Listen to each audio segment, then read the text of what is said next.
once COVID hit, it moved from being, oh, this is a cool idea to this feels essential. And we got dozens, maybe hundreds of notes from our clients saying, hey, thank you. We couldn't have navigated this without you, or navigated as well without you. That means so much. And for us to be trusted, a trusted partner on this journey during this incredibly difficult time, I mean, that's what powers us. We feel a deep, kind of humbling and a deep respect for that. And we just appreciate getting to work with such fantastic entrepreneurs. Hey, welcome back everyone to the podcast. It's Roger.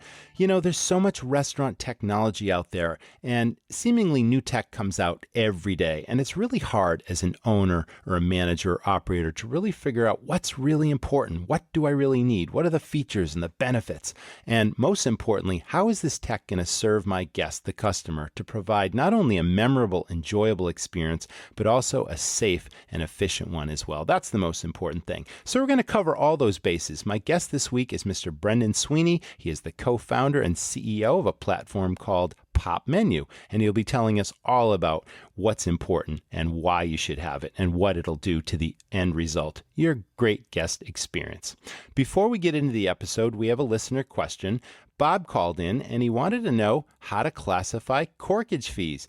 Sometimes we allow people to bring in wine, bottles of their own wine into the restaurant, and we charge a cork fee. Well, he's just starting to do this and he wanted to know how to set it up in his accounting software. So it really doesn't matter what software you use, whether it's QuickBooks or whatnot. It's simply an income or a sales category, and just call it corkage fee, and it is added to your beverage sales, of course, and even more specifically, wine sales, because it's related to wine. It's that simple. Thanks so much for tuning in. If you have a listener question, all you have to do is go to the show notes for this episode at our website podcast page at restaurantrockstars.com, and about halfway down the show notes, you'll see Ask Us Anything. And then all you simply do is press the button, record your message, and I'll get back to you with an answer. That's simple. Look forward to your questions. You're tuned in to the Restaurant Rockstars Podcast. Powerful ideas to rock your restaurant. Here's your host, Roger Bodwin.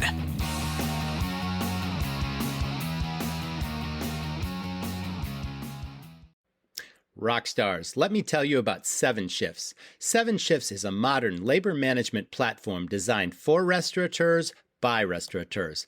Effective labor management is more important than ever to maximize profit and success, especially now as restaurants begin to reopen and expand their teams. Trusted by over 500,000 restaurant professionals, 7 Shifts gives you the tools you need to simplify scheduling, easily manage time and attendance, communicate with your team, and retain your talent. Best of all, 7 Shifts integrates with the POS and payroll systems you already use and trust, turning your team into a competitive advantage to your business. Right now, Restaurant Rockstars listeners can get 3 months absolutely free. Get started now at 7shifts.com/restaurant rockstars. That's the number 7, SHIFTS.com/restaurant rockstars to get 3 months of industry leading labor management for free. Now, on with the episode.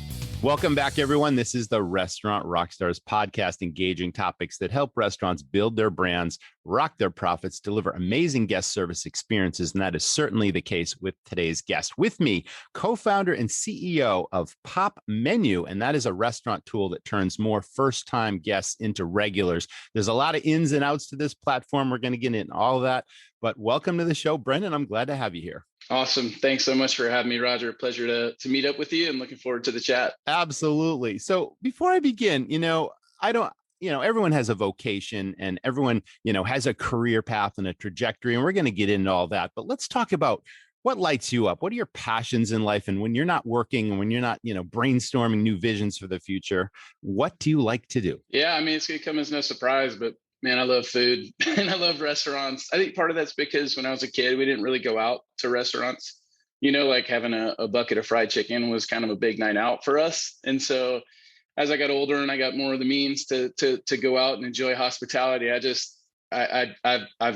dove in from the start, and I've only gotten more and more enthusiastic about it. So even though it's my job, I mean, I think about restaurants a lot. I think about restaurateurs a lot. Strangely enough, I do love kind of startup world, entrepreneurs. I say strangely enough because I did not start off as a business person. I made fun of business people. I thought it was really uptight and just so money focused and sad. But as time has gone on, I started off as a musician. As time has gone on, I've seen, wow, it's actually really a creative endeavor, and starting this company has reinforced that for me, that it is like starting a band. It is like building up that kind of a business. So restaurants, yeah, I'm super passionate about them. And it's awesome that I get to work on helping them every day.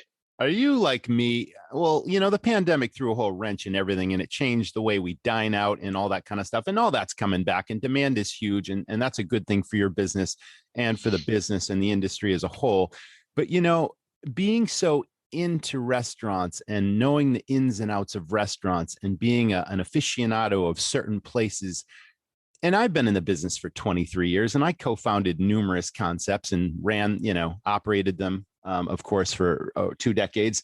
But when I went out and when I still go out, I have such a passion for guest service, and that whole thing. And I'm obsessed with profits and the inner workings of a restaurant. I tend to critique an operation from the inside out and the outside in, from walking in the front door. I notice things. Are you like that too? Or do you just settle in and enjoy the experience? Are you like looking at every little detail saying, well, if I own this place, I would do this, I would do that? What do you like? Yeah, that's a great question. I mean, I think I flip modes. Sometimes I'm in pure enjoyment mode. Maybe it's directly correlated with how much I'm spending. But I will have times when I go in and just completely immerse myself in the experience. So other times where I'm like, especially in the return to on-site dining, on-prem dining, since the major kind of COVID hit from last year, I do find myself saying, for instance, I actually just shared this story with our group last week. My wife and I went to Miami in February. Been a long winter, and getting to sit outside and go on site to a restaurant was super exciting. Food was awesome. Beer was awesome. Service was all over the place. And we knew there was a labor shortage at the time. We knew people were kind of getting their feet under them on-prem again. But I sat there telling my wife, see, this is why I do it. This is why we're so focused on it. We would have spent 3 times as much, and enjoyed it 3 times as much if like several steps in the hospitality process were just a little bit tighter. So I think it depends, but definitely when I go to like a really well-oiled hospitality experience, I just enjoy it. And it too. Thanks for touching on that, because again, gosh, pre-pandemic, I mean, I traveled the country quite a bit. I, get hired for speaking engagements, and I'm also a coach and a consultant and that sort of thing. And I obviously was dining out quite frequently in a numerous variety of cities, and it really didn't matter what city I was in. And I still believe that 9 times out of 10, based on lack of training and just hiring people and throwing them out there, that you get an average experience, not an extraordinary experience. And in my book, an extraordinary experience really comes from training your staff so well in product, menu, and restaurant knowledge that they just automatically and genuinely create conversations and interactions with customers that builds repeat business. That's the personal touch. And then, suggestive selling, of course, is a big part of that. Like you said, I would have spent 3 times as much. So many thousands of dollars are left on the table in restaurants, every single day, depending on how big the operation is, simply because that hospitality training piece is missing, and it's kind of all encompassing. So you can tell, I mean, I was really passionate about building a staff and a team. And you also mentioned the labor shortage, and now operators recognize that fact, but now they're just struggling to stay open and not cut open hours because we don't have enough staff to serve this crazy demand that restaurants have now because customers are all coming back. So it's kind of a perfect storm of pluses and minuses. And yeah, it's what a challenge that is. Let me ask you, Brendan, are you still a musician? You still playing in a band too? Because that's pretty cool. No, I'll play at like family barbecues, easier crowds, people that don't, throw stuff at you when you suck. And so I still play. All my kids play. And so I do jam with them, from time to time, but yeah, lately not as much time as I would like. Were you a guitar player or a drummer? Yeah, guitar. Okay, very cool. Yeah, that's awesome. Yeah, I'm really into classic rock myself. That dates me. When I'm into like early Rolling Stones and Who and British Invasion stuff, and I've got eclectic musical taste, but that's really my go-to. Yeah, I love it. not to get off track here, but I saw a band that I hadn't had this good a time in so long. 2 weeks ago, there was a Beatles sort of a tribute band, and they were so authentic. And unlike other tribute bands, they didn't go through the different generations and evolutions that the Beatles did. This was like the early touring years when they were wearing the black suits and the Beatle boots, and the music they played was so on cue. They had the exact same guitars that Lennon and McCartney played, the old, amplifiers, and right down to the onstage presence and cheeky personalities when they weren't playing. They had it dialed. Like, they studied the Beatles for years, and now that's their stage show. So I had such a good time. I'm going to see them again this Saturday night. Yeah, that's awesome. We're like in the golden era of tribute bands. Some really good friends of mine here in Atlanta are in a Fleetwood Mac tribute band called Rumors. They're I like incredible. them too. Yeah, and I don't know if you know Yacht Rock Review, but they were clients of ours. They had a restaurant in Atlanta. Unfortunately, it didn't quite make it through COVID. But they're huge, touring all over, playing, old 70s easy listening. So I love all that stuff too. Cool. And not to keep us off track, but just a quick anecdote. Yeah, please. Yep.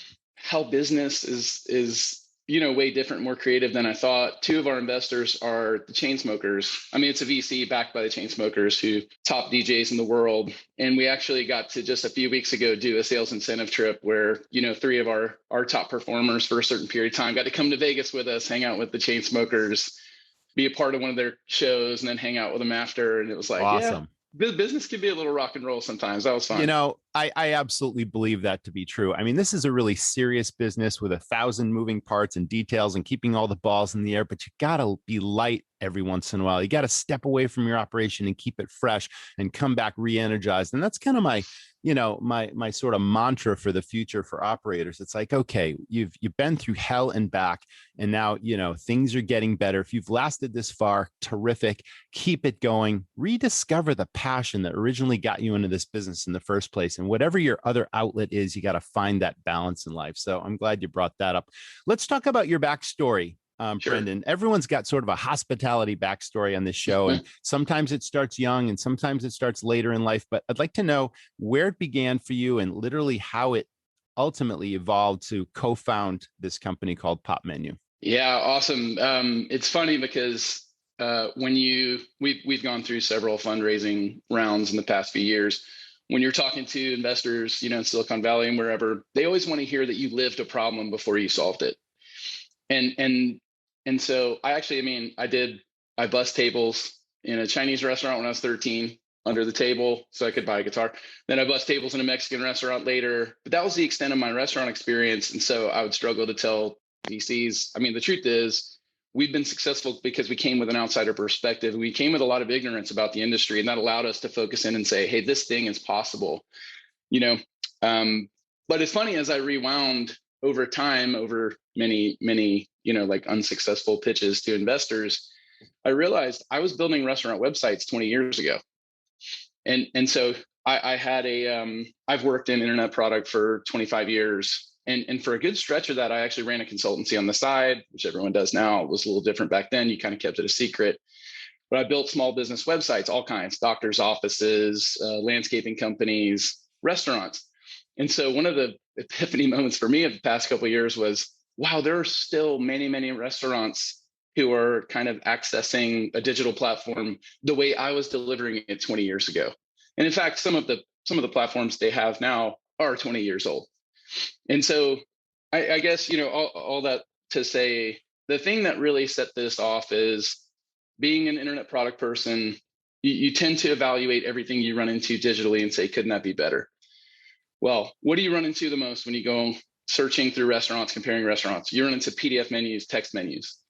And so the earliest nugget about 7 years ago, the idea for this came from, okay, why are we still doing this PDF thing? Like, it's just kind of hung around there, and it's not a super clever observation. It's really, really obvious. But our thought was, hey, this text representation of such a sensual business, where especially for independent full service restaurants, how are you competing? It's by your creativity of your offering, the quality of your ingredients, your plating, all of that does not come through on text. And so the first idea was, what if we replace the text menu with something dynamic and visual that really provides all of the decision criteria people use to make a dining decision today?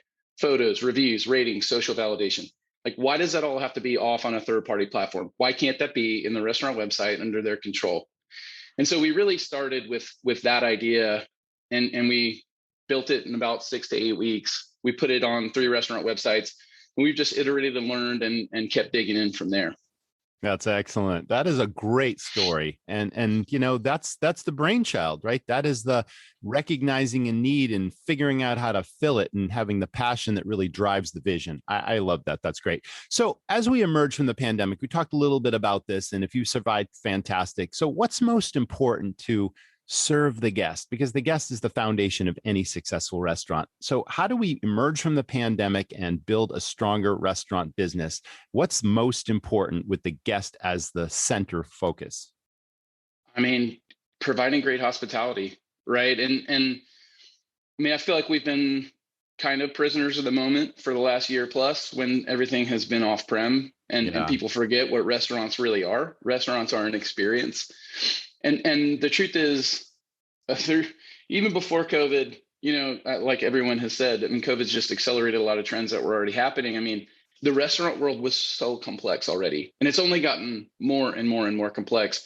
Throw in a massive labor shortage where now we're back to pre-pandemic levels of revenue, but we're missing almost 2 million heads, that we're helping serve that before. That's an incredible disparity. Totally. And so for me, how do you affect great hospitality experiences in such complexity? How do you simplify your world so that you can focus on what you do best? I just don't know. And especially in the face of a labor shortage, I don't know any way other than technology.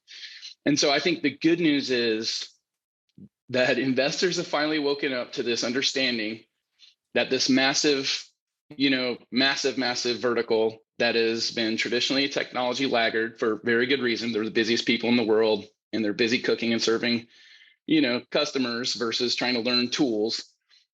It's time now where the whole industry is replatforming. It's a once in a generation digital replatforming of an entire space. That means capital's coming in.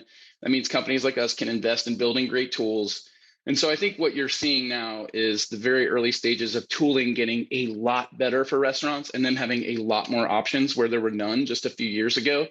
And those things done at their best will simplify the world for restaurants, will reduce the complexity, will make it so they can stay in front of potential customers, keep re-engaging existing customers, but not have to spend a ton of time and a ton of money on it. For me, all of that, like removing that complexity, is what will allow restaurants to again step forward and deliver great hospitality, which is why they got in the business in the first place. Hallelujah to that. Wow. Because technology can be intimidating to a lot of operators out there. And new technology seemingly comes out every single day. And it's kind of a sea of what's most important and what should I look at and what shouldn't I? And some restaurants are really tech savvy and they've adopted all the best platforms and all that kind of stuff. And you can tell in a really dialed operation, as you mentioned. And then there's a lot of operators that are kind of flying by the seat of their pants, and it's like they're tied to their restaurants and they can't, they're missing their kids' college graduations because they don't have systems in place. And here's technology that can literally improve their world, improve their balance, give them an exit strategy perhaps in the future. So with that in mind, what do you think in terms of technology is absolutely mission critical, and how do you simplify that process so that I really don't have to overthink this? There's not a huge learning curve to this. It's like, I get the idea. I think I need it. I'm going to give it a try, but I don't want it to overwhelm me where I say, oh my God, why did I make that decision? What's mission critical? You know what I mean? I mean, that's what most operators think about. I'm going to start with the second part of that question first. That is, how does it get simplified? I mean, the truth is companies like us, tech companies have failed restaurants forever. And it's a kind of a vicious circle, because when you make software for small business, but particularly for restaurants, the numbers don't look good compared to something like a Slack or a Monday.com or these enterprise software. So investors see it and go, wow, those numbers are gross. I don't want to invest as much, or, I'm not going to invest at all. And so then the companies looking to build technology have less resource to do it. And then it's just a vicious circle. For me, the simplicity comes when technologists like us sit with restaurants, over and over and over and over, day after day after day after day. It's not about hearing what do you want. It's about seeing your world, seeing your points of struggle, and figuring out the ways that technology can actually be inserted and can be helpful and not intimidating. And so I just think we're in a point now where technology companies like us are sophisticated enough. I mean, we talk to minimum half dozen custom clients every single day. We run them through prototypes, we run them through challenges, we run them through interviews every single day. And that's the way that we figure out, okay, well, this is why this won't work in this world. They're too busy for this. You mentioned staff training. Like if the technology is great, you shouldn't have to train the staff that hard. You don't have to train, you don't have to train millennials or Gen Z on how to use any social media. Well, everything should be that easy. Right. Agreed. And so I think you simplify it by companies like us being able to dig in. Luckily, now investors recognize the big opportunity. We have more capital to come and figure it out.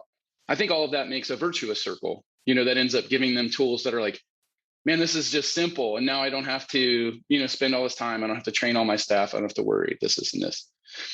All right. We're simplifying it. So what's essential? I mean, it's different for every operation, right? One of my big things with our team is, hey, technology has to be flexible to work in restaurants, because some restaurants want to be super high tech and some want to be super high touch. Some don't want servers at all. Some want no screen in between, anyone at the restaurant and the customer. Awesome. It has to work in every scenario. And then the guests also want to interact with technology in different ways. Some don't want to at all. Some want to just do all the ordering and closing the bill on their own. You have to kind of serve both. But the truth is, we have thousands of restaurants on our platform. We're lucky enough to partner with thousands of great restaurants and learn from them every day. And really, they all have different challenges. And so for me, all we're building is this toolbox, it's one bill, it's like one price, it's one support contact, it's one login, and you can pull from that toolbox whatever you need. You might be a restaurant that doesn't need additional, guest flow. You might be a restaurant that has super high covers and you don't have to worry about getting more out of each guest that comes. You might be a restaurant that has challenges turning tables efficiently, and so I think all of these guest-facing challenges, I think what you have to do, what's essential is that there's a great customer experience throughout. And then it's identifying where are the struggle points for your operation and delivering that great guest experience. Might be on-prem, might be off-prem. I just think you have to have every solution available, and you have to kind of apply it where it's most needed. And then you'll have this consistent customer experience, which is one of the things that brings people back over and over and over is like, I know that that's going to be, a great, simple experience. It's not going to be trouble for me to get on the wait list. It's not going to be trouble for me to get a table. It's not going to be trouble for me to pay the bill. So long answer to a short question. No, that's beautiful. So simple for the operator, simple for the guest, and the guest can decide what they need and what works for them and interact to the point that they want it, but don't have to if they don't want it. And it's just super seamless for the operator. I think that's awesome. Let's talk about the Popmenu platform, because it literally is an all-in-one start here, and it walks you through this sort of flow. And I think your website does a really good job of taking you through that flow. But for someone who hasn't been to the Popmenu website yet, please walk me through, starting with, you mentioned 20 years ago, you were designing restaurant websites. Like that was a foundational element to this platform. Let's talk about everything from web hosting design and build to online ordering and delivery and the marketing piece and the data capture piece. It does it all. So take me through start to finish, what is included, what you get, and what you need versus what you don't necessarily need right now, but you can use in the future. You know where I'm going with that. Take us through the platform. First of all, you did an excellent job of summarizing it, so I appreciate that. Okay. What was funny, we didn't start with the website, and in fact, I was kind of against that to start with. I was like, I don't know if we want that responsibility. So we started off. The menu was the main thing. It's still the main thing for us. And we've had people say, hey, maybe you change your name from Popmenu because you do so many things. It's like, no, it's at the heart of everything we do. So we started with this dynamic menu experience where we treat the menu experience kind of the way modern e-com platforms treat, their funnel. It's like, you can search and you can view and you can interact with these multiple calls to action, and all of your decision criteria are in one place. And while that's powerful for allowing the restaurant to put their best foot forward and say, hey, doesn't this make you hungry? Doesn't this photo and this review, make you want to click that reservation or buy button right now? And we started with that. And that is also where we begin capturing data from the consumer. And so preference data, what are they looking at? What are they leaving reviews on and on and on? What are they saying they'd like to try, which is a functionality that we have? What are they saying they love? And then right to contact. And so we're capturing preference data, we're capturing contact data. That all happens in the menu, and that is the heart of everything that we do. We started off with that as a JavaScript embed where we'd say, hey, take out your PDF and put this code in, or we'll do it for you. Just put this JavaScript in and it'll paint the whole menu experience. But we're not going to touch your website. But then almost instantly we had 50, 60 clients saying, hey, I love this menu experience. My website's terrible. The nav is bad. I can't get a hold of my cousin to update the website. This WordPress template's been hacked. And so we kind of got drawn into doing the website. And so, which is, it's one of those things like, you can overcomplicate it, but the truth is 90% of the traffic goes to the menu anyway. So we were already doing a big lift there. Then it's adding the about us and some of the contact forms, stuff like that. So we went from the menu. I think everything emanates out. So the menu, then we emanated out and put in the website piece. Then we added in marketing tools. And so you're capturing all of this guest information. You're capturing their contact information. Now we're in perfect position to make it so you can just, with a couple clicks, message that entire database, or just let the system message them based on their preferences, based on the actions they've taken, based on the preferences they've expressed. And so next we built in a suite of marketing tools. And kind of the repeating theme is, hey, we'll take anything where someone is spending a lot of money or a lot of effort to get it done. And it's like, if we can just save one bill, save one login, and save 5 to 10 steps, that's going to be worthwhile. And we just keep doing that, keep doing that, keep doing that. And so like integrating the marketing, it's not like there weren't ways you could get emails out or get texts out before or post social, but putting that all in one place and having it very, very, very specific to the restaurant use case just makes it so much more powerful. And so integrated marketing tools, email, like mass email, automated email, targeted email, mass text, all of that stuff, social, all got built in. And then we came to COVID and we added transactions. And so, in a 2-week period, the team rallied and built online ordering. And that was end of March 2020. And our online ordering transactional business has grown from there. And it being part of this greater whole makes it so, all of it is kind of like a flywheel. It just reinforces each aspect of it. Where it's like, oh, we could tell that this person took these actions, clicked on this campaign, did this thing before they made an order. And then we could tell that our re-engagement of them brought another order. And so having it all in one place brings you the benefit of seeing, this is what it all comes to, is seeing the guest in a really unified way, seeing all the touch points they have with your business, and then orienting offers based on that to get them back as often as possible. And so from there, the thing that we've been working on this year is just kind of closing the loop on guest facing features.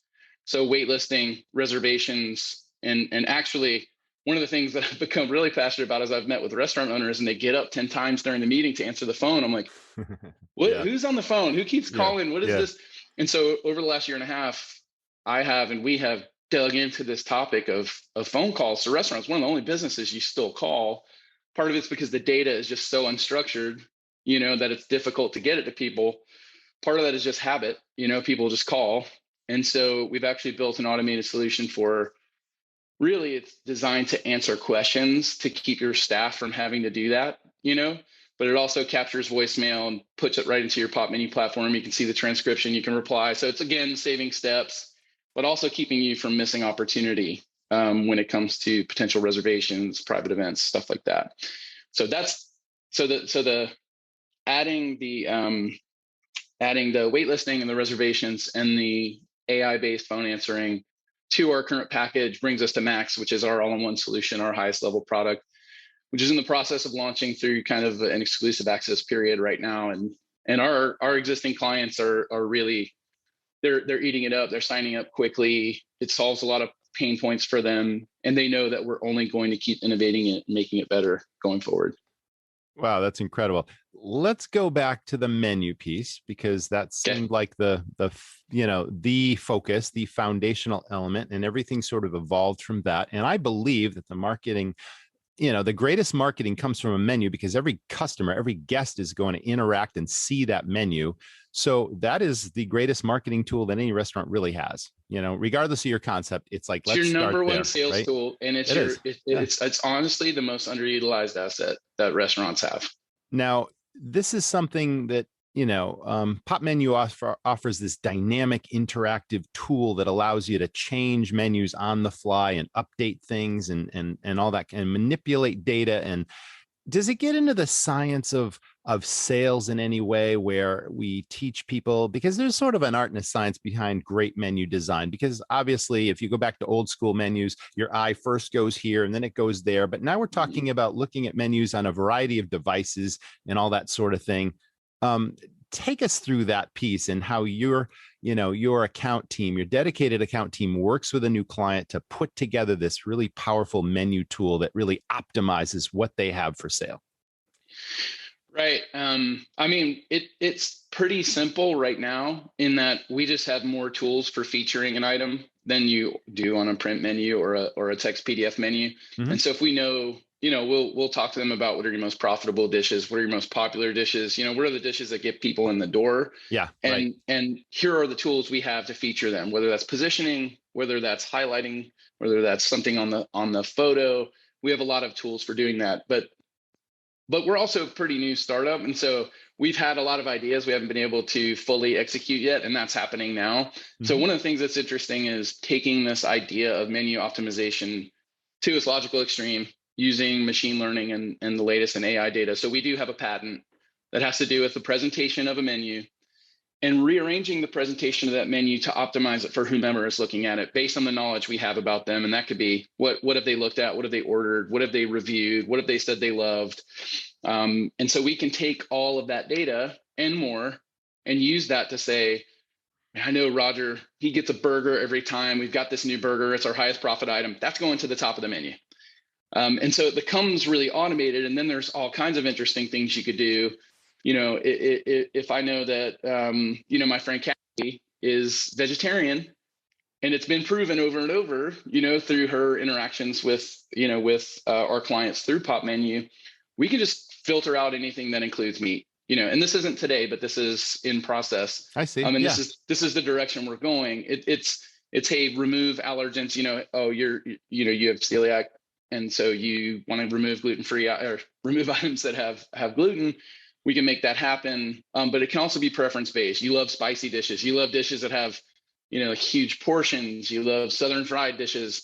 The system is and will be prioritizing those dishes based on who you are. So I think that's when it gets super, super interesting. And it might sound like overkill. I mean, I wouldn't recommend, that's not going to be the on-prem experience. It's like, hey, tell me a couple things, and I'm just going to scramble up this menu and give it to you. It's for people who are researching, beforehand. Let's get them as enticed as possible. But every other business now is doing it, right? Like every other business is making recommendations. Every other business understands their customer really well and is able to match them with the items they're most likely to love. Why not restaurants? And all of that just serves the business and can make it more efficient. If we know Roger's coming in, has a plan, knows what he loves, maybe even pre-ordered some of these things. Maybe we even suggest pre-ordering them. How much faster, how much more efficient are you? How much quicker are you turning tables while also giving a great hospitality experience? Right on. So I can't think of anything that has been more sort of mission critical during the pandemic for restaurants than online ordering. When the whole business model shifted and restaurants had to pivot and customers could no longer come into restaurants based on government restrictions and everything went to takeout, delivery, curbside pickup, all that kind of stuff. The online piece was so important. And you had that as one of the original features, like pre-COVID. And you learned so much, I'm guessing, from the whole COVID experience on how to improve the online ordering experience, both for the guest as well as the simplicity for the operator. Is that true? Well, we didn't have it pre-COVID. So it was in the roadmap for later. Yeah. But the truth is we already had all the pieces. We had the web interface, we had the menus. Right. It was just a matter of putting a shopping cart together with some payment processing. But I mean, it happened very, very early in COVID. And most of our clients are independent, single location. And so they weren't, for them to be able to turn to a tool they already have instead of having to go shop for a new one during that period of chaos, really was helpful to them. But it does add a ton of insight our platform was all about top of funnel. We feel like the whole consumer facing piece has just been so underserved for restaurants. And so everything we were about before COVID was how do we get people into restaurants? Yeah. And so that pivot to off-prem was needed, and it was quick. It's been essential to our business. And now having that as part of the whole is huge because like I'm saying, like treating it like a whole funnel, we can see what search terms brought the person to your page. We can see what did they look at before they ended up buying something. We can see, all kinds of the full funnel, and then we can use that information to make the ordering more and more powerful. And that's also how you're building repeat business with that data capture. Right. That's awesome. Right. I want to get into the marketing piece in a moment, but before we do, there's also, let's talk about online ordering. I mean, a lot of POS companies are not offering that feature, but they're charging people on a monthly basis for the feature, and again, that cuts margins on what you're selling and all that sort of thing. So this is included. I understand it's commission free, and it's literally a free online ordering, function in your platform. That's terrific. Let's talk about the delivery piece, because I used to, for 20 years, I had a restaurant and we had a huge, additional revenue stream that came from delivery. And very few restaurants look into that piece because it's kind of an onerous task and how all that works. Can you tell us about your delivery feature and how that might, make a restaurant operator's life easier and simpler and that revenue stream? Sure. I mean, one of the things we see that's like, I don't want to say it's frustrating. It's like, oh man, we got to change that behavior quickly, is when you link out to the third-party platforms from your own website. It's like you got the customer, and then you sent them to this platform that's going to charge you a premium, which the premium might make sense if it's attracting new customers to you that you can't reach. But why would you pay it when you already brought them? And I don't think people really understand the level of traffic that's coming to restaurant websites. I mean, we've had 200 million sessions on the sites that are powered by us. It's not like we have that much of the market, and so you have all this traffic coming. What we offer is a great online, ordering experience plus delivery with a better economic situation than if it comes through the marketplace. And so we do partner.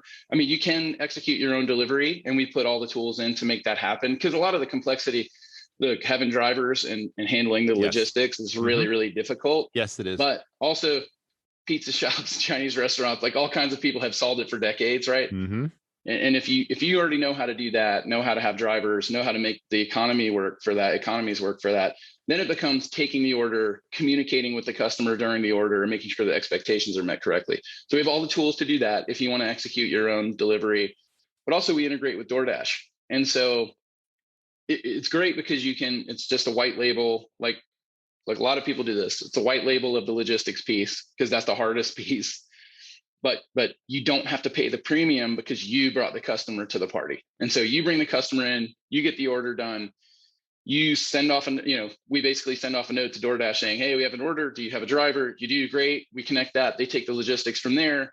And now the economics are much, much, much better for the restaurant. All right. And totally. so it's not like it's going to replace the marketplaces. Yeah. They have their role, but I think it's just taking some control back and saying, all right, I don't want to pay 30% on every single order that's off-prem. If you can control even half of that, it's a major economic win for you. But you're also able to access this audience that doesn't want to get up and come pick it up. Correct. So I think it's the best of all worlds. I think you're touching on two important details there. One was obviously paying those high delivery fees. It became a necessity during COVID to have this, the online third-party delivery platforms and all that, but it cost a tremendous amount off the bottom line. But then also those third-party delivery platforms owned your data. But now you're solving both of those pieces, right? Because you're avoiding, the high fees, but owning your data is critical because now you have this huge marketing tool at your disposal based on captured information, right? Absolutely. And I just think about it like, it's your business. Don't let any platform that's separate disintermediate your relationship with your customers. Right. Yes, you can use some platforms like people used to use Groupon back in the day maybe they still do. I don't know. But maybe, they would use them to access new customers. Great. Well, then you have to do the hard work of forging that direct relationship. So you have the right to contact them again, the right to market them again. And that's not what you get through the platforms. And so with us, you get the benefit of people want to order online. They want that to be a great user experience. They want delivery, and so you're able to give them that, but also you keep that information. Roger, how many times Roger's ordered from you. Now you can elevate your level of hospitality because he's one of your top purchasers. And so maybe you push in an order that keeps him, one of your top. You don't have that choice on any of the platforms. They are controlling the marketing. They're controlling the top of funnel. I think it's a good lead source, but I think if all of your, and this is obvious now, but if all of your off-prem business is through a platform, you're losing. You're not going to be able to keep re-engaging those customers, and you're going to have these high commissions that force you to raise the prices. And so that also drives some folks away. All right, we've already talked about the marketing piece with the emails and the texts and the way you can communicate with customers. Let's talk about social media and online reviews. Those things are critically important to restaurants right now, and tracking those reviews. You've got a tool or a system for that. It's funny because we kind of undersell this. We don't talk about it a ton, but since day one, we've provided this mechanism for restaurants to capture reviews directly. Truth is, people want, to talk about the experience they received with the person who delivered it. The only reason people go on third-party platforms and leave reviews is because it was the only mechanism they had. And I can prove that. And I don't have, super like locked in, scaled up data on it, but I've looked at a number of our clients. Once Popmenu was live for them, and once there was a direct review mechanism presented to the guests, the number of reviews being left on third-party sites went down. And so I looked at one client in particular. They had been with us for 6 months.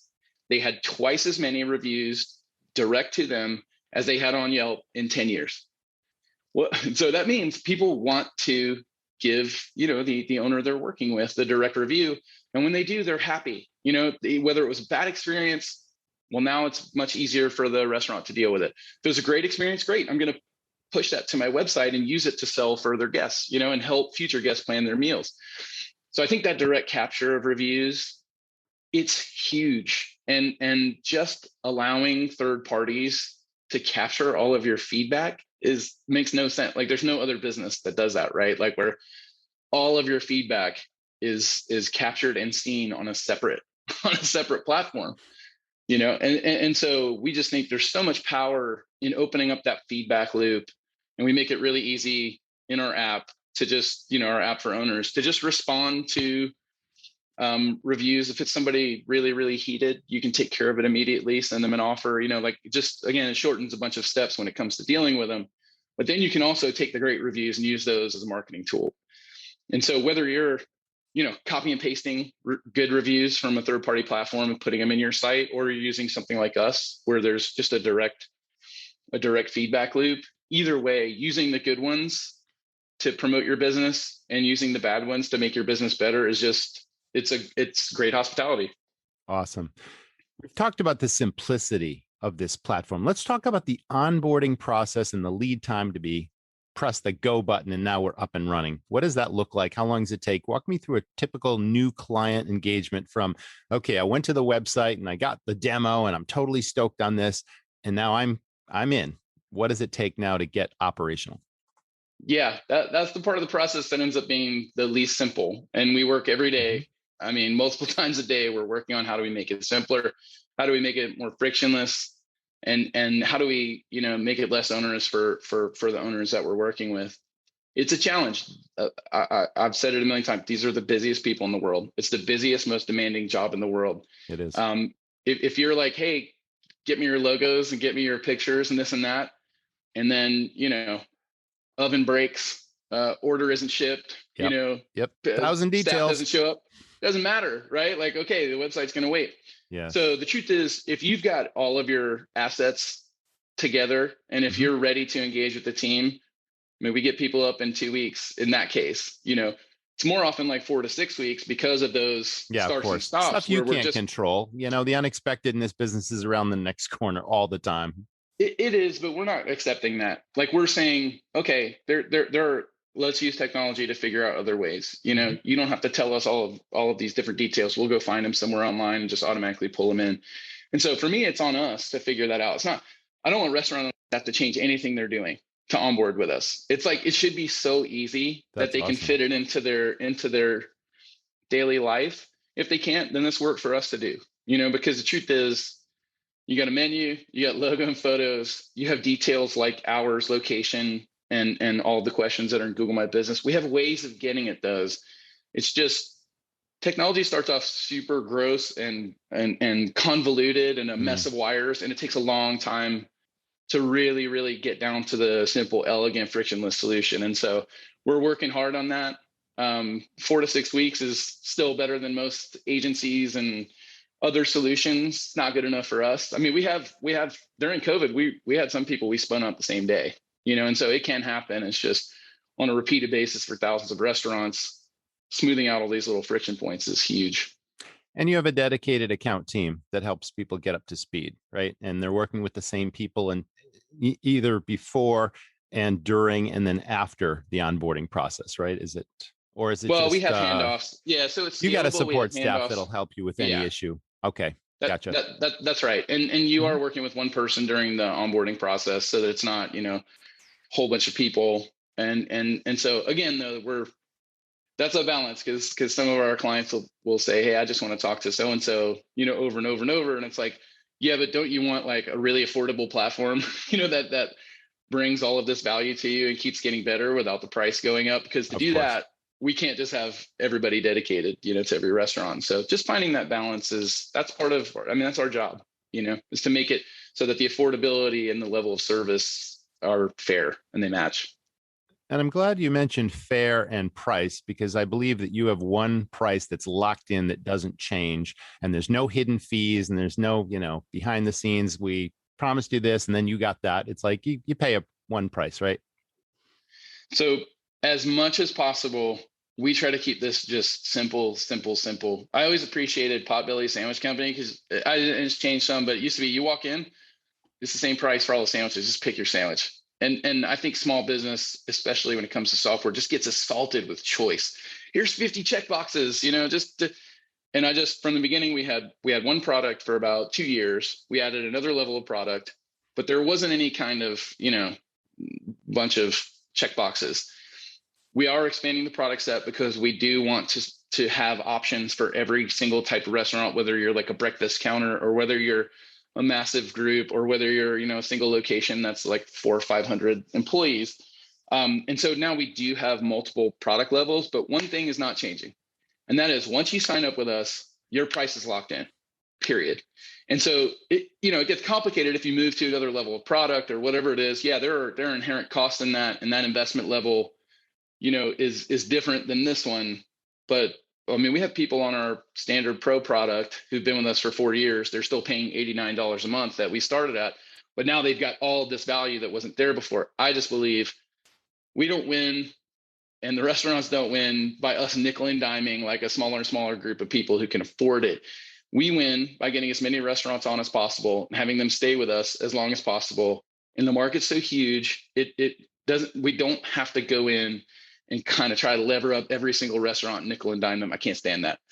And so that commitment is whatever price you sign for that product level, it's staying, and we're going to keep building more and more and more value into it. And I just believe that's how software should be done. Ongoing value. That's beautiful. Value added in addition to that locked in price.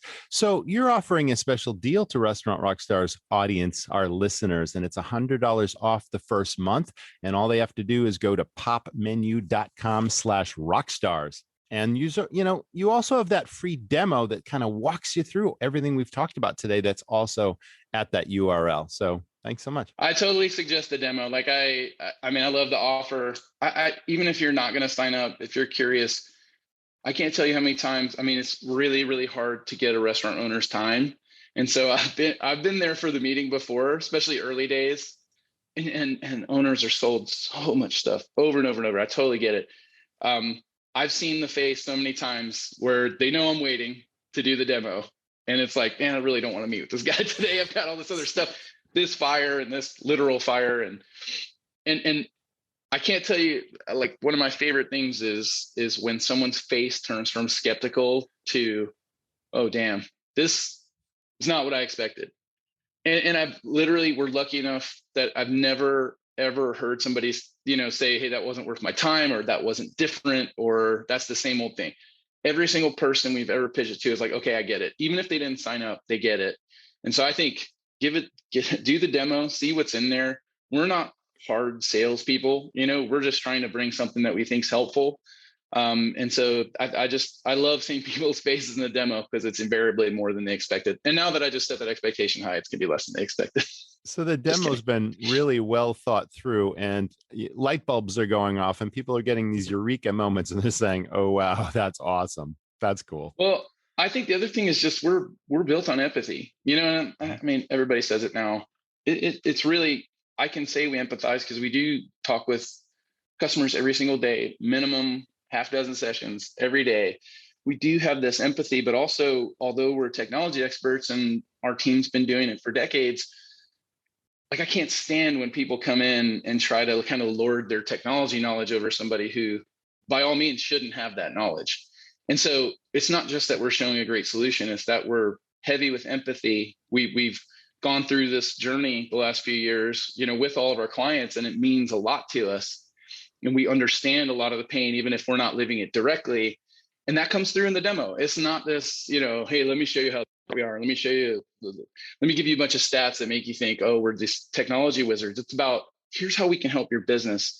Here's how it looks in the normal, kind of normal digital platform.